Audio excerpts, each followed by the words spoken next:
Assalamualaikum warahmatullahi wabarakatuh. Waalaikumsalam warahmatullahi wabarakatuh. A'udzu billahi samil alim minasyaitonir rajim. Bismillahirrahmanirrahim. Alhamdulillahilladzi hadana li hadza wa ma kunna linahtadiya laula an hadanallah. Wassalatu wassalamu ala sayyidina Muhammadin nuril hidayah wa ala alihi washabbihi nujumir rasyad. Rabbi shrah li sadri wa yassir li amri wahlul 'uqdatam min lisani yafqahu qawli. Raditu billahi rabba bil islami dina wa bi muhammadin nabiyya wa rasula wa bil qur'ani imama wa hukma rabbi sidni ilma warzuqni fahma amma ba'du faqul hadratal muhtaramin wal mukarramin, para alim, para sepuh, tokoh masyarakat, pemuka agama, semua yang saya hormati dan saya muliakan, para hujaj yang saya cintai dan saya muliakan, wabil khusus kepada Bapak Ustadz Marullah yang saya hormati dan saya cintai serta saya muliakan, serta orang tua kami Bapak Haji Manin yang saya cintai dan saya hormati serta saya muliakan, serta orang tua kami Bapak Haji Tatang, kalau nggak salah sebut saya, yang saya cintai dan saya hormati serta saya muliakan, dan juga Bapak Haji Gandhi kalau tidak salah dengar tadi saya, yang saya hormati serta saya muliakan, Bapak Ustadz Salim yang saya hormati dan saya muliakan, serta orang tua kami Bapak RT Sanin yang saya cintai dan saya muliakan. Di Bapak RT Sanin sudah saya anggap seperti orang tua saya sendiri, ya, ada saking akrabnya sampai-sampai saya WA sama beliau, Pak RT, kalau sama saya jangan repot-repot lah. Ya, perlakukan saya seperti teman, perlakukan saya seperti teman bergaul, bermain, sudah. Ya, saya cukup dikasih kopi sudah, karena memang kesukaan saya kopi. Jadi kalau ngaji sudah ada kopi 1 gelas, pokoknya udahlah, udah ayam rasanya. Ya.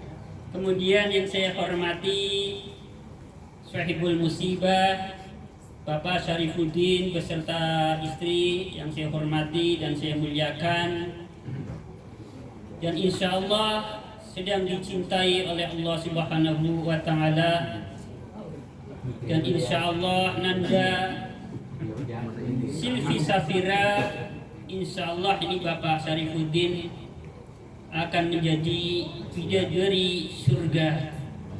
Jadi ini merupakan tabungan untuk Bapak Syarifuddin, ya.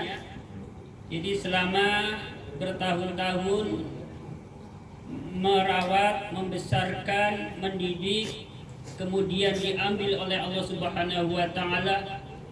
Nah, sekarang PR-nya buat Bapak Syarifuddin beserta istri mengikhlaskan.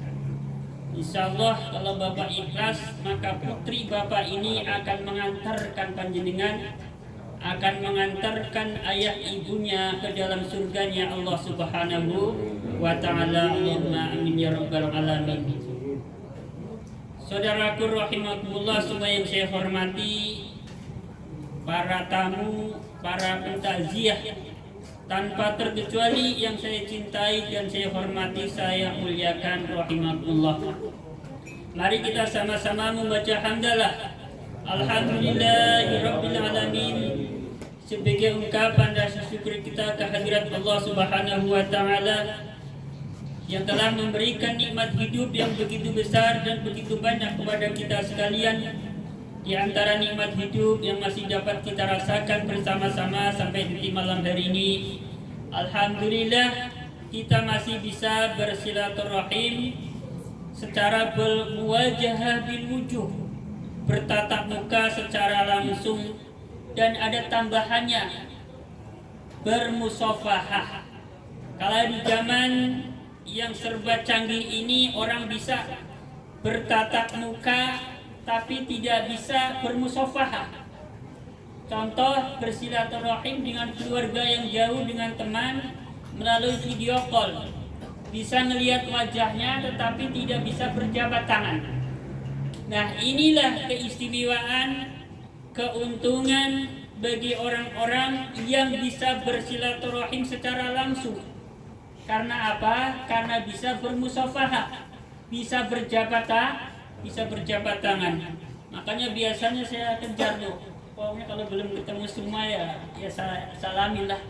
Yang mau anak kecil, apalagi yang kesepuhan, yang ustadz, yang bukan ustadz, semua saya salamin. Ya.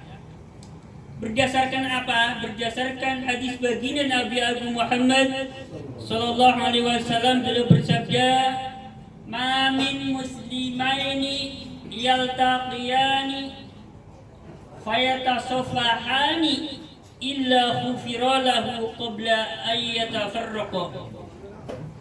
Tidaklah dua orang muslim yang saling bertemu kemudian saling berjabat tangan kecuali keduanya dimaafkan, di ngapura, diampuni dosanya sebelum keduanya berpisah. Ya. Jadi insya Allah sebelum kita semuanya ini pulang ke tempat tinggal masing-masing, insya Allah dosa-dosa kita, khususnya dosa-dosa kecil, sudah diampuni oleh Allah Subhanahu wa Ta'ala. Berkahnya apa? Berkahnya berjabat tangan. Maka saya kalau ketemu di majelis taklim kok nggak salaman, saya ngerasa rugi banget. Sebab apa? Sebab ada dosa-dosa yang gugur sebab berjabat tangan. Ini Ustaz saya ada yang lupa nih. Ustaz Mabrur yang saya cintai dan saya hormati serta saya muliakan sebagai pimpinan majelis taklim di Samsis Sumus. Lalu saya datang besok, saya datang ke bikin kopi nih. Ya, pembawa acara ini Bapak Diajak juga yang ternyata senior ini, MC senior juga ini yang saya cintai dan saya hormati serta saya muliakan. Selanjutnya salawat serta salam semoga tersanjungkan atas baginda Nabi Agung Muhammad sallallahu alaihi wasallam. Tanpa panjang kalam langsung saja saya langsung ke pokok pembahasan. Memasuki malam takziah yang ketujuh, maka pada pertemuan kali ini saya akan menyampaikan satu tentang asal usul acara 7 harian. Asal usul acara 7 harian. Mengapa perlu diadakan acara 7 harian ketika ada orang meninggal? Dan mengapa pula tuan rumah yang sedang berduka mengadakan atau mengeluarkan sodakohan seperti yang kita lihat yang ada di depan kita? Dasarnya apa? Ya, kalau orang sekarang kan selalu nanya dasarnya apa, dalilnya apa, dari mana itu? Kayak gitu. Maka melalui pertemuan kali ini saya sedikit sebagai jawaban atas pertanyaan-pertanyaan yang selama ini saya dengar. Bismillahirrahmanirrahim. Berdasarkan apa yang dinukil oleh Imam Ahmad bin Hanbal di dalam kitab Az-Zuhud, kemudian apa yang tercantum dalam kitab Ahmad bin Hanbal itu dinukil oleh Imam As-Suyuti di dalam kitab Al-Hawi. Perkataan Imam At-Tawus ini dipublikasikan di dalam kitab Az-Zuhud milik Ahmad bin Hanbal dan juga dipublikasikan di dalam kitab Al-Hawi lil Fatawi milik Imam As-Suyuti. Bunyinya begini. Telah berkata Imam Tawus, "Innal mawata yuftanuna fi kuburihim sabnan, fakanu yastahibbuna ayyut'imu anhum tilkal ayyami." Kata Imam Tawus, sesungguhnya orang-orang yang telah meninggal dunia itu di dalam kuburnya selama 7 hari mengalami ujian yang sangat berat. Jadi orang yang telah meninggal dunia selama 7 hari ini mengalami ujian yang sangat berat. Di antara ujian yang dialami oleh Orang yang baru meninggal dunia selama 7 hari ini diantaranya. Pertama, dihadapkan kepada pertanyaan mungkar dan nakir. Jangan pertanyaan mungkar dan nakir. Saya lihat berita, ada orang diinterogasi polisi saja, saya udah membayangkan kayak apa ini. Tegangnya kayak apa ini. Rasanya, takutnya. Itu baru diinterogasi sama polisi. Naudzubillah, jangan sampai. Ya, jangan sampai. Apalagi ditanya oleh malaikat mungkar dan itu yang pertama. Yang kedua, ya, namanya memasuki alam kubur yang sebelumnya belum pernah dialami. Ya, jadi namanya adaptasi dengan alam baru. Jangankan alam kubur. Saya itu sudah berpindah-pindah tempat kerja, tapi biasanya kalau di tempat kerja baru kurang lebih 1 minggu saya mengalami tekanan yang sangat berat, kurang concern, ya, gampang stres. Ya, ini namanya sedang beradaptasi dengan lingkungan. Apalagi dari alam dunia yang penuh terang benderang, lalu memasuki alam kubur yang sempit, yang gelap. Sempit-sempitnya kos-kosan mungkin 3x3. Kalau kuburan berapa? Nah, gelapnya kayak apa? Maka di situ mengalami sebuah ujian, cobaan, rasa takut yang luar biasa. Belum lagi memasuki hari ketiga, melihat jasadnya sudah mengeluarkan darah, dia sedih. Memasuki hari kelima, melihat nanah sudah keluar dari jasadnya, dia bersedih. Memasuki hari ketujuh, melihat jasadnya sudah mulai dimakan belatung, juga dia bersedih.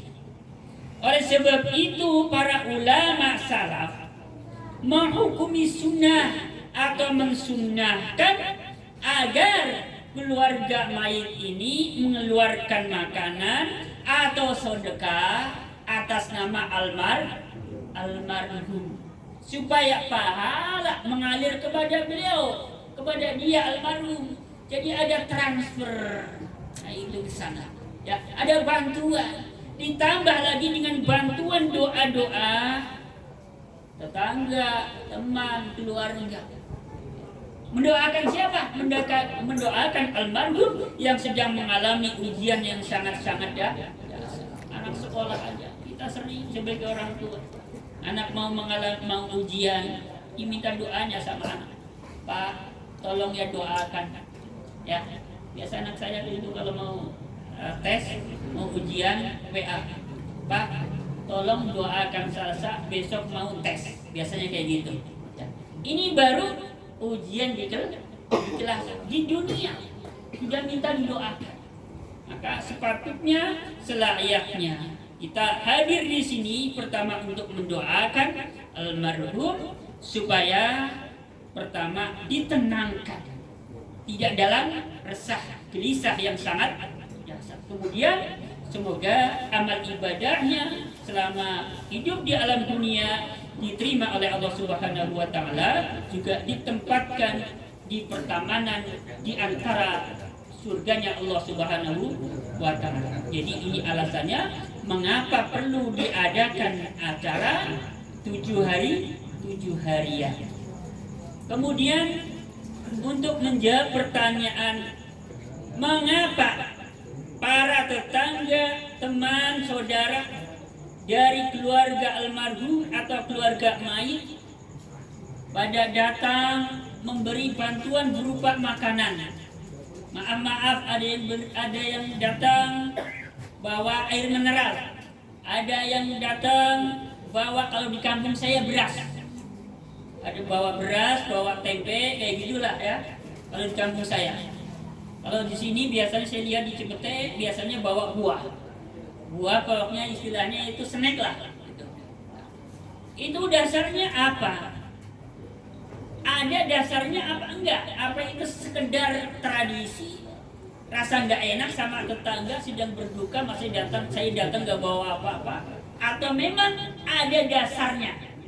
Jadi saya akan sampaikan di sini mengenai dasar dalil memberi bantuan makanan kepada keluarga mayit. Jadi ada sebuah hadis Nabi Sallallahu Alaihi Wasallam dari Abdullah bin Ja'far, semoga Allah meridainya, ia berkata, lama qadima khabaru mauti abi, qala Nabi Sallallahu Alaihi Wasallam li ahli baitihi isna'u li ali Ja'far ta'aman wa ba'athu bihi ilaihim faqad ja'ahum ma yashghiluhum anhu. Sunan Abi Dawud.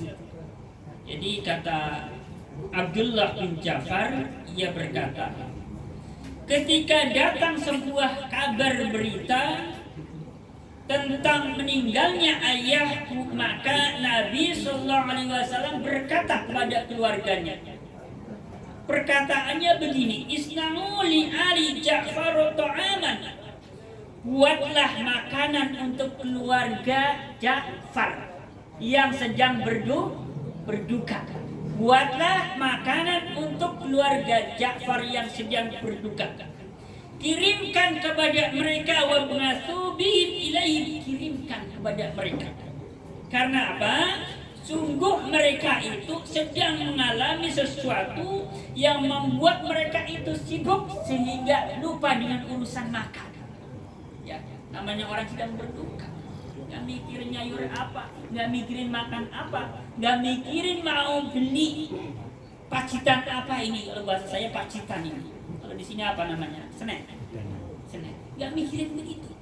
Maka ini yang perlu memikirkan adalah tetangga, teman, saudara yang lain. Ya, bukan dari sahibul musibah. Karena sahibul musibahnya sedang berduka. Nanti setelah kumpul, banyak yang datang, banyak yang membawa, baru oleh tuan rumah itu dikeluarkan. Tujuannya untuk apa? Tujuannya sedekah atas nama almarhum. Begitu caranya, muter-muternya kayak gitu. Jadi sudah jelas ini ya, duduk perkara yang sudah jelas. Masalah 7 harian, masalah tuan rumah mengeluarkan makanan apapun itu bentuknya, masalah tetangga, teman, saudara yang datang membawa pacitan bahasa Jawanya, atau snack lah, atau makanan lah, atau minuman, itu semua sudah jelas keterangannya. Tidak jelas ya Pak? Saudaraku rahimakumullah, semua yang saya hormati dan saya muliakan, kalau ada pertanyaan, tradisi semacam ini sejak kapan sih? Sejak 2 abad yang lalu, 3 abad yang lalu, sejak Wali Songo, atau sejak siapa? Maka di sini disebutkan oleh Imam Suyuti. Ya, Imam Suyuti ini yang hidup pada abad 9 Hijriah. Jadi kurang lebih 6 abad yang silam. Jadi kurang lebih 600 tahun yang lalu Imam Suyuti sudah bilang begini. Anna sunnatal it'ami sabnata ayamin balaghuni. Sesungguhnya disunahkannya memberi makan bagi sahibul musibah, bagi tuan rumah, bagi keluarga mayit selama 7 hari. Nah, ini berkaitan dengan tuan rumah mengeluarkan hidangan selama 7 hari. Bahwasanya disunahkannya mengeluarkan makanan selama 7 hari itu telah sampai kepadaku. Kata Imam Suyuti, saat itu 6 abad yang silam sudah bilang begitu. Sudah bilang bahwa tradisi itu telah sampai kepadaku. Jadi Imam Suyuti ngalamin 6 abad yang silam. Apakah dimulai dari Imam Suyuti 6 abad yang silam? Bukan. Fadzahiru annaha lam tutrak min nahdi sahabah ilal anak. Kata Imam Suyuti, 6 abad yang silam pada dasarnya jelasnya tradisi semacam itu tidak pernah ditinggalkan dari mulai zaman sahabat Nabi. Mulai zaman sahabat Nabi sudah ada tradisi sahibul musibah atau keluarga mayit mengeluarkan makanan untuk fantazia. Jelas ya? Jelas. Ya, saya memang gak pinter ngaji. Ya, makanya gak pinter ceramah. Makanya kalau ngaji ya pakai buku, pakai kitab baca. Ya, begitu. Ada kelanjutannya. Kata beliau, ilal anak, sampai sekarang. Sampai sekarang. Ya. Jadi di kota Mekah, Madinah saat itu, kata Imam Suyuti, itu berlangsung tradisi memberikan makanan kepada para fantazia, itu berlangsung sampai sekarang. Kata Imam Suyuti saat itu. Jadi Mekah, Madinah saat itu ada tradisi semacam ini. Nggak ada kan semenjak zamannya atau pemerintahan Wahabi baru nggak ada. Sebelum itu ada. Semenjak pemerintahan Wahabi berkuasa baru hilang. Nah, jadi intinya adalah sudah ada semenjak zaman sahabat. Wa annahum akhadhuha khalfun an salafi ila sadril awal, dan mereka ini para ulama yang datang di kemudian hari atau ulama-ulama masa kini itu mengambil dalil atau referensinya adalah ulama-ulama terdahulu dimulai dari abad pertama di zaman sahabat. Jadi mulai abad pertama Hijriah sudah ada tradisi tuan rumah atau sahibul masbah atau keluarga mayit mengeluarkan makanan untuk pentakziah. Ini berkaitan dengan tadi masalah 7 harian, masalah tetangga, teman-teman yang datang membantu tuan rumah sudah ada keterangan. Kemudian sedikit mohon maaf menyinggung tentang masalah merumati mayit.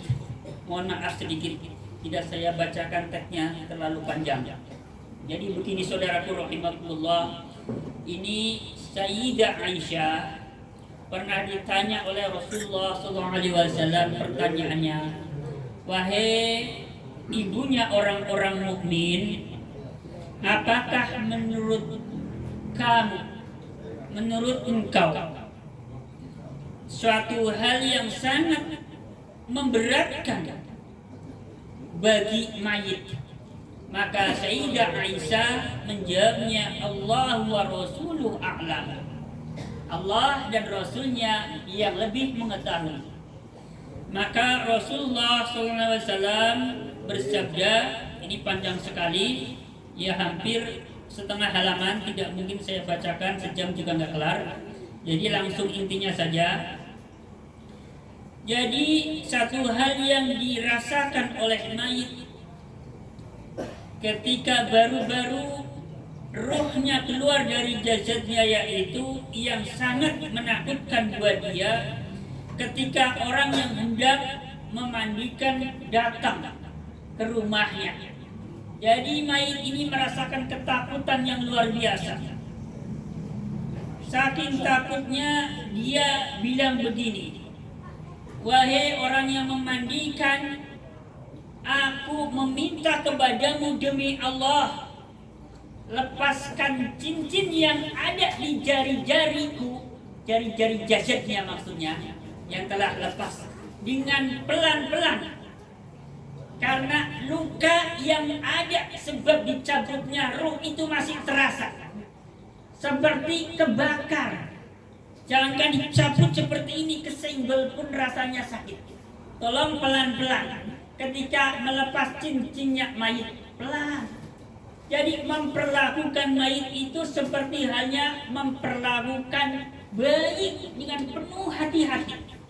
Satu. Yang kedua, ketika melepas pakaiannya, tolong lepas dengan pelan-pelan. Jangan gerusak-gerusu bahasa Jawanya. Karena dia merasakan sakitnya ketika ada yang melepas baju dengan cara yang agak sembrono. Sakit rasanya. Karena jasadnya itu seperti terbakar. Ya, jangan kepegang. Dan megangnya pun tidak boleh keras-keras. Dengan penuh halus, lembut seperti megang bayi. Kemudian jangan sampai itu pakaian terbuka, ya. Dalam arti mukanya itu penuh hati-hati, sembari dibuka, sembari disusulin dengan kain. Jangan sampai beral kebuka mentang-mentang ini orang udah meninggal inilah. Jangan. Karena ruh ini merasa malu ketika jasadnya terbuka auratnya. Malu. Jadi kata dia ini, tolong buka pakaianku dengan penuh hati-hati.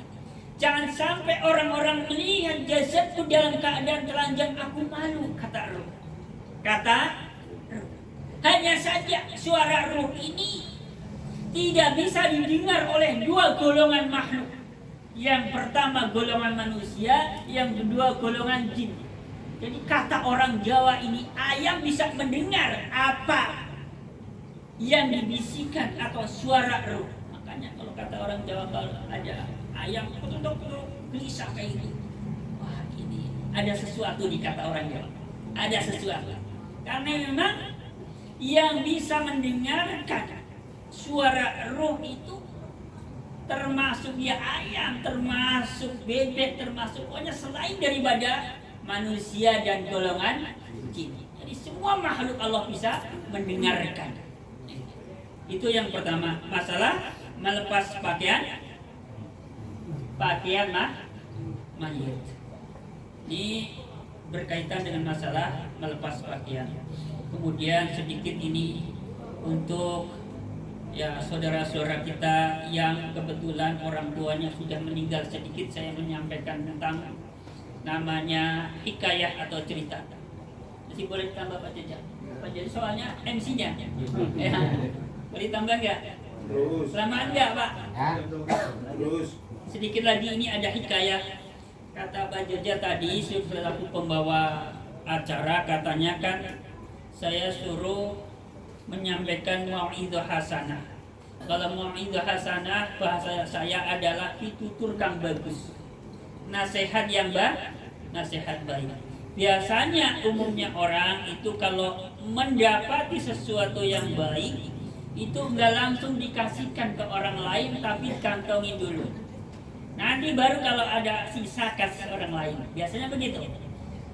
Karena ini perkara yang baik, maka saya tunjukkan nasihat ini untuk diri saya sendiri. Kemudian kalau kebetulan ada yang loncat, merobol, ya, bolehlah diambil. Tapi tujuan saya adalah menasihati diri saya pribadi. Ya, kalau ada yang mendengar, mengambil, ya monggo, ya. Tapi tujuan saya adalah menasihati diri saya sendiri. Ini ada sebuah hikayah atau cerita. Saya membacanya di dalam kitab Taqoikul Akhbar ini. Saya bacakan sedikit Pak Ustadz. Sebentar ya, mohon maaf. Jadi saya baca, jadi saya kadang-kadang itunya loncat-loncat. Bismillahirrahmanirrahim. Bismillahirrahmanirrahim. Langsung sajalah kesimpulannya. Jadi Abu Kilabah. Jadi ada seorang sahabat namanya atau ulama besarlah saat itu, yang jelasnya ulama salaf gitu. Ada seorang salafus soleh, seorang ulama soleh terdahulu, di suatu hari pernah bermimpi.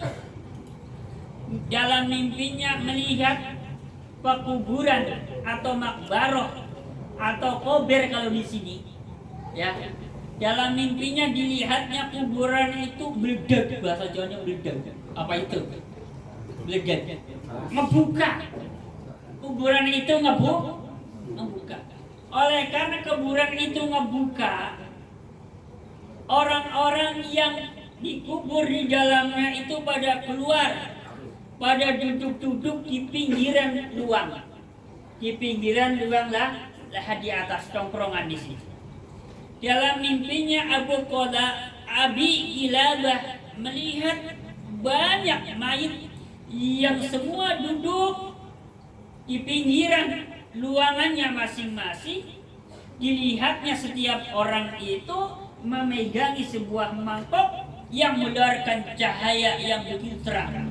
Jadi cahaya yang terbuat dari mangkok yang terbuat dari cahaya. Semua yang duduk, yang ada di situ mayitnya, ya, dalam mimpinya memegang mangkok yang terbuat dari cahaya. Kemudian dia melihat ada salah satu orang yang dilihatnya oleh beliau dalam mimpinya tidak memegang apa-apa. Tetangganya temuannya semua memegang mangkok yang terbuat dari nur, min nur, dari cahaya berkilau. Ada satu orang yang tidak memegang mangkok, tidak kebagian lah mungkin. Kemudian dalam mimpinya Abi Kilabah bertanya, wahai fulan, mengapa kamu sendiri tidak memegang mangkok yang terbuat dari cahaya, padahal semua tetanggamu, teman-temanmu memegangnya? Maka si fulan, si mayit ini menjawabnya, wahai Abu Kilabah, mereka tetanggamu semua, teman-temanmu semua memiliki anak yang soleh, yang setiap hari, setiap saat ketika mereka anak-anaknya memiliki rezeki sedekah, yang sedekahnya di atas namakan, ditujukan kepadaku, dan mereka juga sering berdoa yang doanya ditujukan untukku. Kata salah seorang yang tidak kebagian mangkok. Mendengar jawaban itu, lalu Abi Kilabah bangun dari tidurnya. Setelah bangun dari tidurnya, Abi Kilabah mencari ini keluarganya siapa, dicari. Kemudian ketemu anak-anaknya, keluarganya. Setelah ketemu anaknya dipanggil, disampaikanlah berita tentang keadaan orang tuanya yang di dalam kuburnya itu tidak kebagian mangkok, sementara yang lain-lain kebagian mangkok.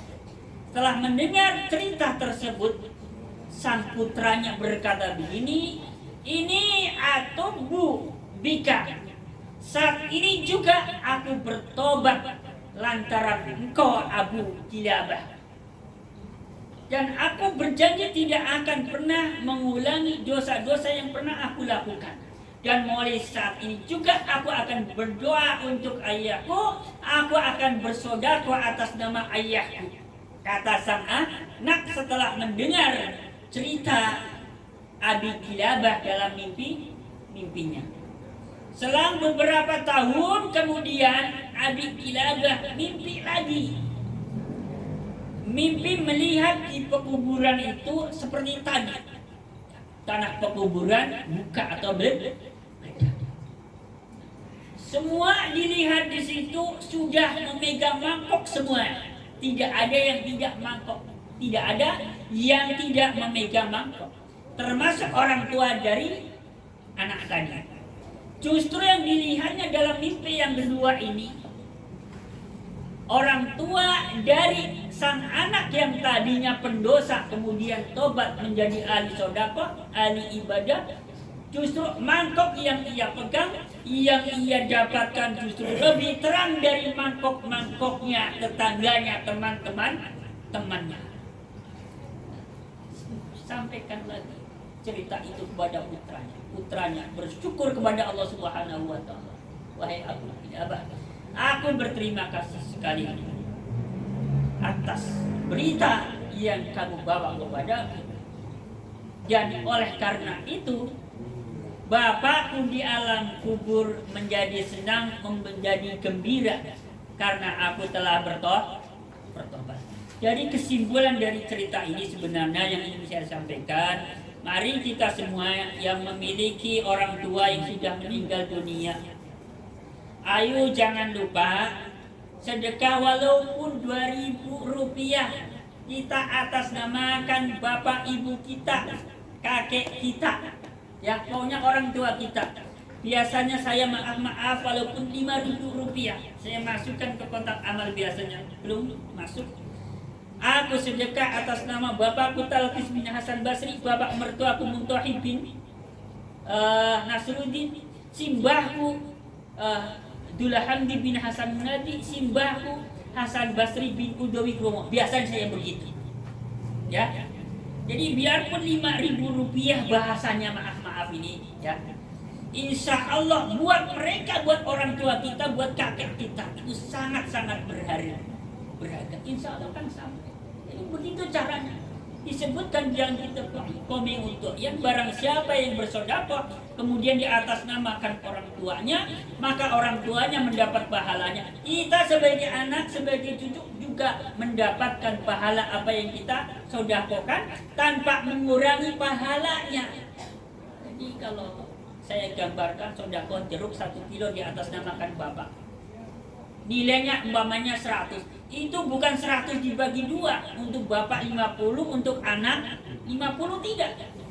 Pahala buat bapak ya 100, buat anak ya 100. Maka anak yang cerdas, anak yang penuh perhatian, sayang terhadap orang tuanya, cinta kepada orang tuanya ketika orang tuanya sudah meninggal, setiap berlaku kebaikan maka niatkan itu ditujukan untuk orang tua. Jelas ya?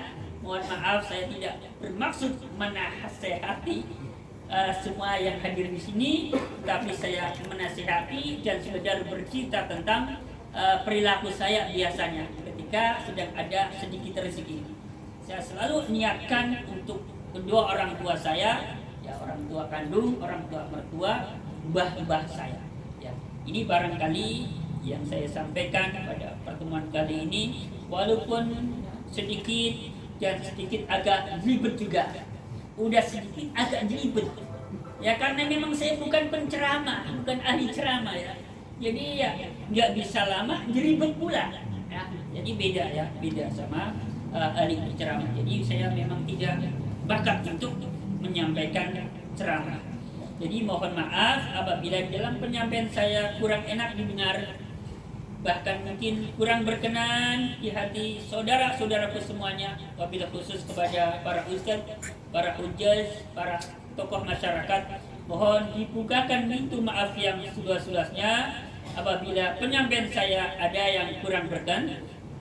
Akhirul qali billahi taufiq wal hidayah wa ridha wal inayah. Wassalamualaikum warahmatullahi wabarakatuh.